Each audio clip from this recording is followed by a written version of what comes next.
位弟兄姊妹平安。上個星期我哋天氣都唔錯嘅嚇，有智慧嘅説話咁講：未食5月粽，寒衣不入籠。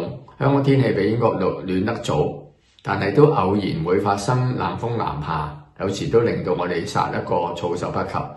反之，一年四季在一天嘅英國，我哋都好容易適應咗習慣呢種嘅生活。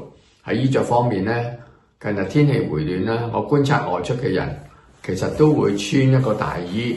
今日唔係好凍，但係我都會備一個大衣，因為可能早晚嘅天溫差太大好似今日咁樣，朝早6度，晏晝就有15度。我觀察好多人外出嘅時候佢哋咧都會帶一件大衣，係安心保暖。咁穿着呢個大衣嘅時候咧，好多時啲大衣咧都係有連埋帽嘅，呢件大衣就有埋帽啦。隨手一笠嘅時候咧，咁咧就可以擋風擋雨，確實係好方便嘅。移民喺英國嘅人，佢一早領悟到未食5月粽咧，寒衣不入籠呢個嘅説法。呢個夏季咧，一般咧係從6月至8月開始，平均嘅天氣大約係有15度至15度。南部通常嘅天氣比北部咧更加暖和嘅。天氣可能都會有好嘅變化，我哋可能咧突然間會降溫，而且可能會出現熱浪。天氣變化有好多。陽光充沛入子，其實我哋就好享受英國悠長嘅夏天。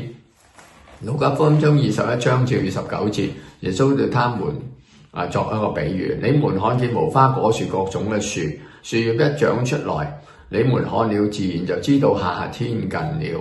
同樣，當你們看見這些事發生，就知道神國近了。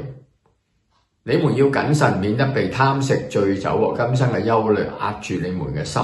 那日子忽然臨到你們，如同羅網一樣，因為那日子臨到所有居住在地上嘅人。你們要時常警醒，常常祈求，使你們能逃避這一切將來要發生嘅事，以致站立在人子面前。頭先我哋講未食5月粽，寒衣不入籠，意思就係寓意天氣突然嘅轉變，也有應對嘅辦法。特朗普抽起咗呢個嘅關稅戰，今日我哋知道政治同呢個嘅戰爭係經常會發生，例如加沙嘅戰爭啦，同烏克蘭嘅戰爭啦，最近加上印度同巴基斯坦都開始有戰爭啦，我哋就知道天國近了。你有咩辦法係備用呢啲寒衣去保暖呢？